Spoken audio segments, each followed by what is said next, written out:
नमस्कार, आप देख रहे हैं न्यूज प्लस। मैं हूं आपके साथ पंकज। आपका शहर आपकी खबर में सबसे पहले आपको ले चलते हैं दिल्ली। दिल्ली से बिहार तक एसआईआर को लेकर घमासान मचा हुआ है। एसआईआर और वोट चोरी के मुद्दे पर प्रेस कॉन्फ्रेंस करके राहुल गांधी पर निर्वाचन आयोग के हमले के बाद पूरा विपक्ष आयोग पर हमलावर है। कांग्रेस के बाद सपा के रामगोपाल और अखिलेश यादव ने आयोग पर तीखा हमला बोला। इंडिया गठबंधन का आरोप है कि आयोग विपक्ष के सवालों का जवाब देने के बजाय भाग रहा है और भाजपा की भाषा बोल रहा है। रामगोपाल और अखिलेश ने प्रमाण दिखाते हुए कहा कि आयोग ने शपथ पत्र के साथ की गई शिकायतों का जवाब नहीं दिया। विपक्ष ने मुख्य निर्वाचन आयुक्त ज्ञानेश कुमार के खिलाफ महाअभियोग लाने का भी ऐलान कर दिया है। सोमवार को भी समूचे विपक्ष ने लोकसभा के बाहर प्रदर्शन कर वोट चोर गद्दी छोड़ के नारे लगाए। उधर बिहार में वोट अधिकार यात्रा को लेकर चल रहे राहुल और तेजस्वी यादव ने मुख्य निर्वाचन आयुक्त पर सीधा हमला बोला। दूसरे दिन राहुल और तेजस्वी ने औरंगाबाद के देव सूर्य मंदिर में पूजा अर्चना के साथ यात्रा शुरू की, जिसका पड़ाव गया जी रहा। यहां राहुल और तेजस्वी ने जनसभा को संबोधित किया, जिसमें निशाना निर्वाचन आयोग रहा। दोनों नेताओं ने मुख्य निर्वाचन आयुक्त की प्रेस वार्ता का सीधा जवाब दिया। उन्होंने कहा न तो वो किसी की धमकी से डरते हैं और न ही बिहार की जनता उनसे डरती है। इस बीच भाजपा नेताओं ने अलग अलग प्रेस कॉन्फ्रेंस करके विपक्ष के सवालों का जवाब दिया है। आइए सुनते हैं इस घमासान पर पक्ष और विपक्ष का क्या कहना है। देखिए, एक बात समझ लीजिए, बड़ा हास्यास्पद है पूरा चीज। बिहार का जो आम जनता है उसको इन लोगों के शोर से कोई सरोकार नहीं। आम जनता यथासंभव अपनी सहभागिता निभा के वोटर बनने का जो भी मापदंड था, जैसे भी था, अपनी सहभागिता निभा चुका है। एक कुल डिस्कनेक्ट है इस विषय में और आम जनता में। ये एक बौखलाहटपन है, क्योंकि कहीं ना कहीं लग रहा है कि चुनाव हार रहे हैं वो लोग। अब देखिए, वो उनका फैसला है, ये वो जाने।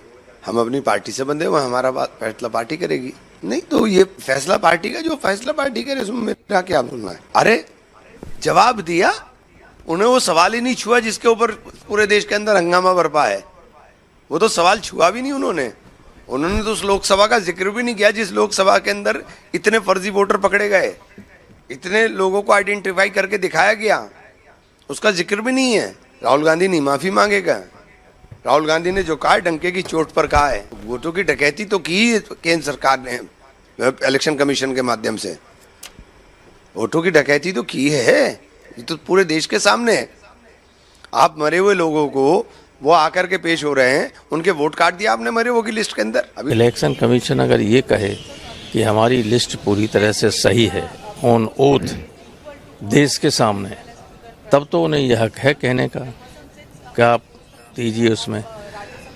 उन्होंने तो लोग खड़े कर दिए, मरे लोगों के वो चाय पी रहे थे, तो कैसे है? यानी इलेक्शन कमीशन की तरफ से कोई गलती हो जाए तो कहिए आप सुधारने के लिए एप्लीकेशन करिए, और कोई बयान दे दे गलत है तो कहीं एफिडेविट दीजिए। ये बात ठीक नहीं। सिर्फ हंगामा आपको खड़ा करना है, एक अविश्वास का माहौल खड़ा करना है, अराजकता का माहौल आपको खड़ा करना है। भाई, आप संवैधानिक संस्थाओं पे आप विश्वास नहीं कीजिएगा, न्यायिक प्रणाली पे आप विश्वास नहीं कीजिएगा, संवैधानिक पदों पे बैठे हुए व्यक्तियों पे आप भरोसा नहीं कीजिएगा। इन्होंने हर वो व्यक्ति, हर वो संस्था जिन्होंने देश हित में फैसले लेने का काम किया, देश हित में उन्होंने निर्णय लिए, उन्होंने प्रक्रियाएं शुरू कराई, इन्होंने हर उस व्यक्ति, हर उस संस्था को नकारने का काम किया। आज जिस उपराष्ट्रपति को लेकर इनके दिल दर्द जो इनके दिल में उठता है, ये वही हैं जिनके यहीं मकर द्वार पे, जिनका मजाक ये लोग उड़ाते थे, जिनकी मिमिक्री ये लोग करने का काम करते थे, और जिनकी धांधली आप दिखा रहे थे, इन्हीं वोटरों ने चुन के आपकी सरकार को वहाँ पे बनाया।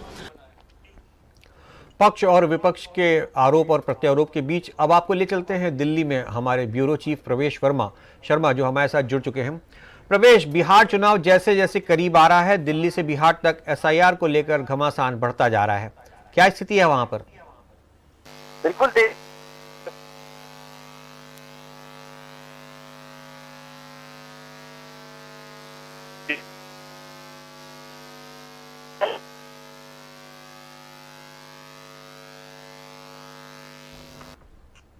प्रवेश, आप सुन पा रहे हैं हमको? आवाज आ रही है? हेलो हेलो, प्रवेश जी बताइए। पूरी विपक्ष की रणनीति की बात करें तो वो पहले से है। जब मानसून सत्र की शुरुआत को हम देखें, लगातार ऐसा को लेकर पूरा विपक्ष जो है एकजुट है और लगातार हमला कर रहा है। सीधे तौर पर मैं कहूं तो राहुल गांधी और तेजस्वी यादव बिहार में अधिकार वोट रैली का समर्थन करते हुए रैली निकाल रहे हैं, तो राज्यसभा के विपक्ष के नेता और कांग्रेस के अध्यक्ष मल्लिकार्जुन खड़गे पूरे गठबंधन के साथ नई रणनीति बनाते हुए दिल्ली में साफ तौर पर देखे जा रहे हैं। सबसे बड़ी बात यह है कि आखिर इस मानसून सत्र को एसआईआर के मुद्दे को लेकर चलने नहीं दिया जा रहा है। सवाल बार बार यही है कि दोनों तरफ से, चाहे वो सरकार हो चाहे विपक्ष हो, दोनों एक दूसरे का कटाक्ष करते हुए नजर आ रहे हैं। और सबसे बड़ी बात यह है कि जिस तरीके से ये हंगामा हो रहा है उससे कहीं ना कहीं जो जनता है, आम जनता है, वो पिस रही है। कहीं सवाल है, कहीं बिल आने हैं, वो सब रुके हुए हैं। और अभी हाल में उपराष्ट्रपति का चुनाव होना, उसको लेकर भी हो सकता है कि ये हंगामा लगातार देखने को मिले। जी प्रवेश, कुल मिला के जो सीन देखने में आ रहा है वो विपक्ष और निर्वाचन आयोग आमने सामने ज्यादा दिख रहे हैं, न कि बीजेपी और विपक्ष। तो ये निर्वाचन आयोग को इन्होंने कटघरे में खड़ा कर रखा है और ये अब बात यहां तक आ गई है कि वो आयुक्त के निर्वाचन आयुक्त के खिलाफ महाअभियोग तक लाने की बात कर रहे हैं। विपक्ष ने क्या तैयारी करी इन सब चीजों के लिए? बिल्कुल, देखिए मैं आपको बता दूं कि विपक्ष ने एक रणनीति जरूर बनाई है, लेकिन अभी औपचारिक तौर पर कोई घोषणा नहीं की है। एक सूत्रों के हवाले से खबर जरूर आ रही है कि पूरा विपक्ष एकजुट होकर चुनाव आयोग के आयुक्त है ज्ञानेश कुमार, उनके खिलाफ सीधे तौर पर एक रणनीति बना रहे हैं, एक महाअभियोग लाने की तैयारी कर रहे हैं, जिसमें अगर ऐसा करते हैं पूरा विपक्ष तो कहीं ना कहीं उनकी कुर्सी खतरे में आ जाएगी। क्योंकि ये महाअभियोग सेम उसी प्रोसेस से चलेगा जैसे सुप्रीम कोर्ट के जज के खिलाफ चलता है। अगर लोकसभा में लाएंगे तो कम से कम 100 सांसदों को हस्ताक्षर करने होंगे, जबकि अगर राज्यसभा में इस अभियोग को पारित करते हैं तो कम से कम 50 सांसदों के हस्ताक्षर अनिवार्य होंगे। और अगर ऐसा हो जाता है तो उसके बाद स्पीकर को 3 सदस्य की कमेटी जो सुप्रीम कोर्ट के जज के निगरानी में होगी, वो स्पीकर को रिपोर्ट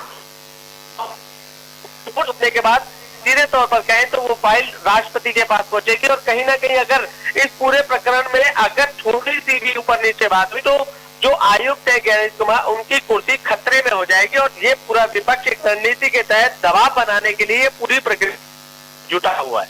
जी आगे ये देखना बड़ा दिलचस्प होगा कि विपक्ष क्या रणनीति अपनाता है निर्वाचन आयुक्त के खिलाफ। आने वाले समय में और भी खबरें आती रहेंगी, हम उसके बारे में भी आपसे बात करेंगे। हमारी अगली खबर जो है वो भी दिल्ली से ही है, आप हमारे साथ बने रहिएगा, उस पर भी हम आपसे अपडेट लेंगे। दूसरी खबर उपराष्ट्रपति चुनाव को लेकर है, जिसमें एनडीए ने अपना प्रत्याशी घोषित कर दिया है और विपक्ष को असमंजस में डाल दिया। भाजपा ने उपराष्ट्रपति चुनाव के जरिए दक्षिण भारत, आरएसएस और ओबीसी सभी को एक साथ साधा है।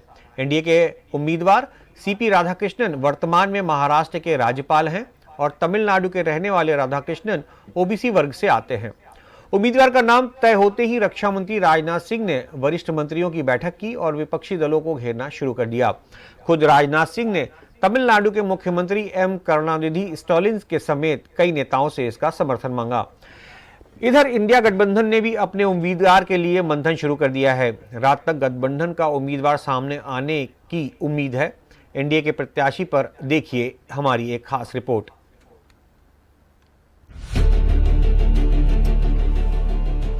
जगदीप धनखड़ के इस्तीफे के 27 दिन बाद एनडीए ने उपराष्ट्रपति पद के उम्मीदवार की घोषणा कर दी है।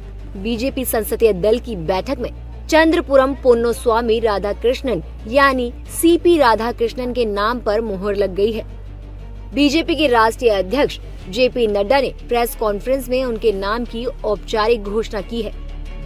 संसदीय बोर्ड की बैठक में जिसका नेतृत्व हमारे प्रधानमंत्री नरेंद्र मोदी जी की उपस्थिति में हुआ, उनके नेतृत्व में ये बैठक हुई।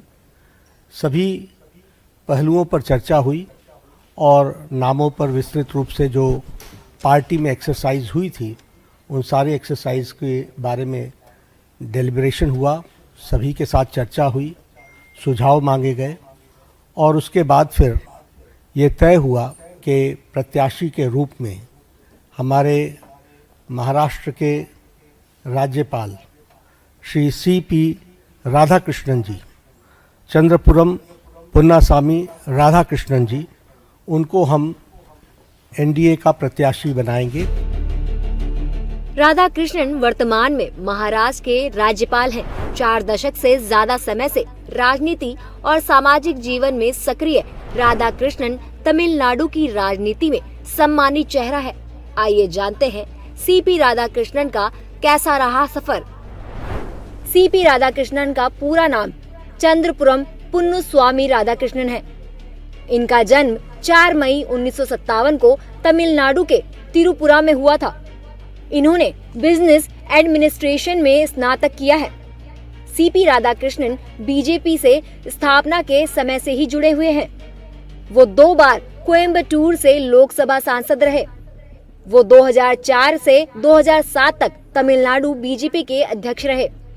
CP राधाकृष्णन 18 फरवरी 2023 से 12 फरवरी 2024 तक झारखंड के राज्यपाल रहे। इसके बाद वो 13 फरवरी 2024 से अभी तक महाराष्ट्र के राज्यपाल के तौर पर काम कर रहे हैं। CP राधाकृष्णन 2004 से 2007 तक बीजेपी के तमिलनाडु प्रदेश अध्यक्ष रहे। इस दौरान उन्होंने 19,000 किलोमीटर लंबी रथ यात्रा निकाली, जो 93 दिनों तक चली। इस यात्रा ने उनका राजनीतिक कद और ऊंचा कर दिया। 2016 से 2020 तक वे कोचीन में स्थित कोयर बोर्ड के अध्यक्ष रहे। उनके कार्यकाल में कोयर निर्यात रिकॉर्ड 2,532 करोड़ रुपए तक पहुंचा।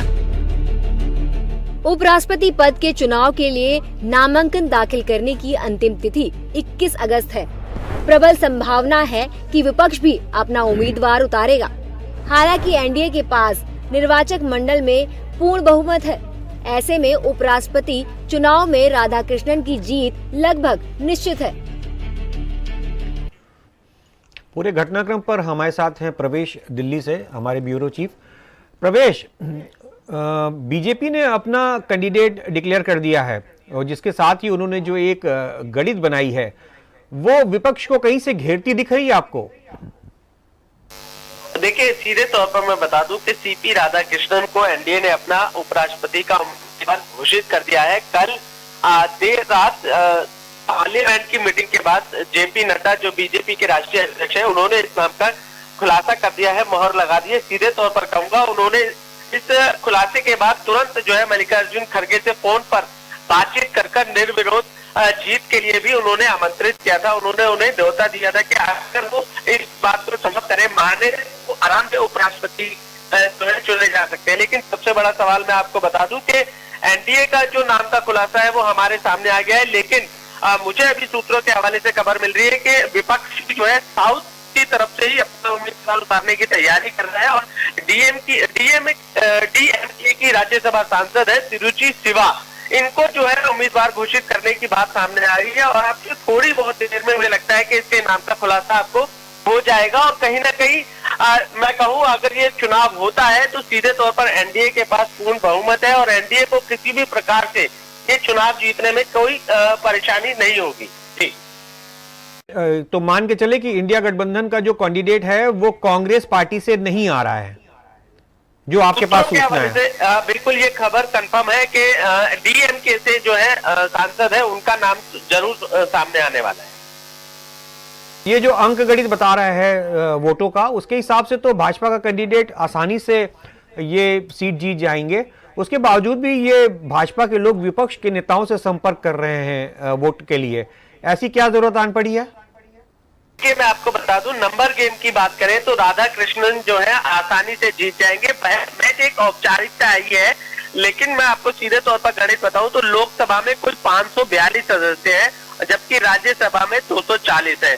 अगर दोनों को जोड़ा जाए तो 782 के आसपास बैठ रहे हैं और जो बहुमत का आंकड़ा है वो केवल 392 है या 93 के आसपास है। लेकिन अगर मैं कहूं कि समर्थन की बात करें, NDA के सांसदों की संख्या की बात करें तो वो 422 है। तो इसमें किसी प्रकार का कोई दोहराया या शक नहीं है कि राधाकृष्णन जी की जीत कंफर्म है। लेकिन उसके बावजूद विपक्ष अपना उम्मीदवार उतारने की योजना बना रहा है। उसके अलावा जो है और भी ज्यादा बहुमत आंकड़े के लिए संपर्क जो है दोनों तरफ से, मैं कहूंगा, चाहे वो पक्ष हो चाहे विपक्ष हो। अगर विपक्ष की बात करें तो कुछ सांसदों को तोड़ने की कोशिश करेगा, और पक्ष की बात करें तो वो बहुमत आंकड़े के करीब है, लेकिन उसके बावजूद भी वो संख्या बढ़ाने में अगर कोताही ना बरते तो उसमें कोई दोहराई नहीं, क्योंकि राजनीति में कहा जाता है कि सब कुछ जायज है। फिलहाल सीधे तौर पर कहूंगा कि जो एनडीए का बहुमत है वो पूरा है, और उसमें ज्यादा विपक्ष के जो है मेहनत की बात करें तो विपक्ष को ज्यादा करने की दिक्कत। तो प्रवेश, कुल मिलाकर आपने एक बहुत अच्छी जानकारी दी हमारे दर्शकों को कि इंडिया गठबंधन के लिए जो है उन्होंने उपराष्ट्रपति पद के लिए अपना कैंडिडेट तय कर लिया है, जो कि डीएमके से बिलोंग करते हैं। बहुत बहुत धन्यवाद प्रवेश, पूरी जानकारी के लिए। अब चलते हैं छत्तीसगढ़, जहां बीजापुर के नेशनल पार्क में तलाशी अभियान पर निकली डीआरजी की टीम पर सर्च ऑपरेशन के दौरान नक्सलियों ने आईईडी ब्लास्ट कर दिया। अचानक हुए ब्लास्ट में बीजापुर डीआरजी टीम के एक जवान दिनेश नाग शहीद हो गए और 3 साथी घायल हो गए। अधिकारियों ने घायल जवानों की स्थिति खतरे से बाहर बताई है। अधिकारियों ने कहा कि प्राथमिक उपचार के बाद उन्हें इवैक्यूट कर बेहतर उपचार के लिए आवश्यक व्यवस्थाएं की गई हैं। घटना के बाद और टीमें नेशनल पार्क क्षेत्र में भेजी गई हैं और सर्च अभियान तेज कर दिया गया है। कुछ दिन पहले डीआरजी और पुलिस ने सुकमा क्षेत्र में कई बड़े इनामी नक्सलियों को गिरफ्तार किया था, जिससे नक्सली बौखलाए हुए थे। अफसरों ने कहा कि टीमें पूरी सतर्कता से सर्च अभियान में लगी हैं। जल्द नक्सलियों का सफाया किया जाएगा। छत्तीसगढ़ में लगातार नक्सली घटनाएं हो रही हैं और सुरक्षा बलों के कस्ते शिकंजे के बारे में हमारे साथ जुड़ चुके हैं छत्तीसगढ़ के ब्यूरो चीफ लालशाह खान। लालशाह जी, बीजापुर से जो ये पूरा घटनाक्रम चल रहा है, आपके पास क्या जानकारी आ रही है? पंकज जी, मैं बता दूं आपको, ये आज छत्तीसगढ़ यानी बीजापुर के लिए बहुत दुखी घड़ी है कि हमारे डीआईजी के एक जवान शहीद हो गए हैं और 3 जवान घायल हैं, जिसको लेके आए दिन लगातार हमारे छत्तीसगढ़ के जवान और छत्तीसगढ़ की सरकार लगातार नक्सलियों के कमर तोड़ने में लगे रहती है। अभी कुछ दिन पहले की बात है, अपने चैनल पे खबर चला भी है, जो सुकमा में 2 लाख 3 लाख के कई इनामी नक्सली को पुलिस द्वारा गिरफ्तार किया गया है। लेकिन धीरे धीरे नक्सली कम होते जा रही है, तो वो अपने बौखलाहट में कभी आईडी ब्लास्ट, कभी कुछ हमारे जवानों को नुकसान करने के लिए नई नई तरकीबें खोजती रहती है। लालशाह जी, ये बताइए कि सुरक्षा बलों को सर्च ऑपरेशन में क्या कोई सफलता मिल पाई है? कुछ नक्सली क्या पकड़े गए हैं या कुछ उनका नुकसान हुआ है अभी तक? जी, अभी तक तो ये अचानक ये सुरक्षा बल जो है अपने जैसे सर्चिंग पे डेली रूटीन के हिसाब से सर्चिंग पे निकले, जैसे उनको मूवमेंट रहता है कि जंगल में किस क्षेत्र में छुपे रहते हैं नक्सली, तो सुरक्षा बल के जवान जैसे निकले उन्हें जमीन के नीचे आईडी बनते बम लगा करके पहले से ही एम्बुश रखे रहते हैं नक्सली द्वारा, जिसको अचानक वो ब्लास्ट करते, जिसमें आज हमारे जवान जो है ना शहीद हो गए। लेकिन इससे पहले भी कई घटना हुई है जिसमें कई नक्सली को हमारे सुरक्षा बल पकड़ने में सफलता भी पाई है। अब बहुत बड़े उन लोग का कैडर भी पकड़े गए हैं और बहुत जगह इमारतें ऐसे नक्सली जो इमारत तैयार करते हैं, वो लोग अपने जो बहुत बड़े कुख्यात नक्सली होते हैं उनको भी ध्वस्त करके आते हैं हमारे जवान। तो लगातार हमारे जवान जो है ना नक्सलियों से देखा जाए तो ये पिछले दिनों सुकमा क्षेत्र में जो बड़े इनामी नक्सली पकड़े गए थे, उसकी बौखलाहट है इन नक्सलियों में जो वो इस तरह की घटना को अंजाम देने की कोशिश कर रहे हैं। क्योंकि नक्सली जब जब बौखलाहट होती है ना, वो अपने आप को कमजोर साबित होते हैं कि मैं आपके यहाँ बिल्कुल कमजोर दिख रहा हूँ, तो अपने आप को वापस रिपीट हावी होने के लिए कि मैं कमजोर नहीं हूँ, ये साबित करने के लिए इस टाइप की कायराना हरकत वो करते ही रहते हैं। कभी आईडी ब्लास्ट करेंगे, कभी फायरिंग करेंगे, जो कि अभी देखा जाए वर्तमान स्थिति में पहले से बेहतर छत्तीसगढ़ में नक्सली काफी दूर जा चुके हैं।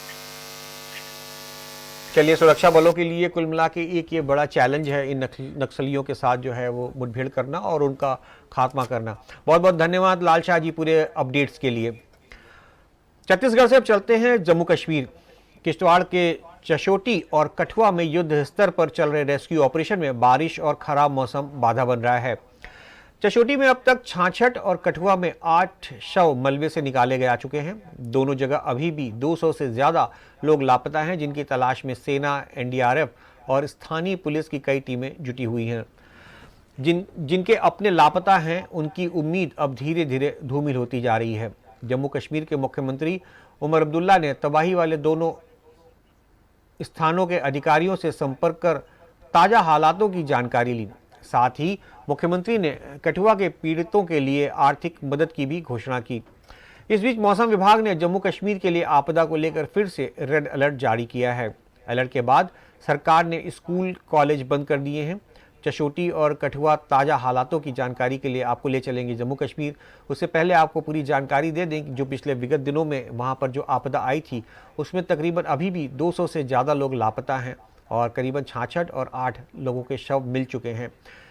जिनके परिजन और जिनके परिवार के सदस्य इस पूरी घटना में गायब हुए हैं या मिस हैं, वो उनके लिए परेशान हैं। हालांकि वहाँ पे रेस्क्यू ऑपरेशन में जो वहाँ के लोकल वो हैं, सेना है और एनडीआरएफ के सदस्य हैं, वो अपने लेवल पर प्रयास कर रहे हैं और कोशिश कर रहे हैं कि जल्दी से जल्दी रेस्क्यू ऑपरेशन कंप्लीट किया जाए। हालांकि मौसम और बारिश ने जो है वो बहुत ज़्यादा अड़चने डाल रखी हैं पूरे रेस्क्यू ऑपरेशन के लिए। आपको ले चलते हैं जम्मू कश्मीर। हमारे संवाददाता फिरदौस हमारे साथ हैं। फिरदौस, आप सुन पा रहे हैं हमें?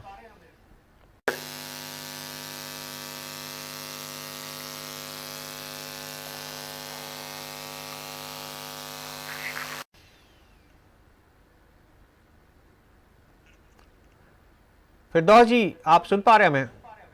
जी पंकज जी, जी पंकज जी, से जानना चाहेंगे कि ये जो पूरी आपदा आई है इसमें तकरीबन 200 से ज्यादा लोग अभी भी लापता बताए जा रहे हैं, तो क्या उन लोगों की मिलने की कोई उम्मीद बची है? देखिए ये जो भूस्खलन आया है आज ये 5वें रोज में आ चुका है। 5 रोज हो गए हैं जबकि रेस्क्यू ऑपरेशन बड़े पैमाने पे जारी है।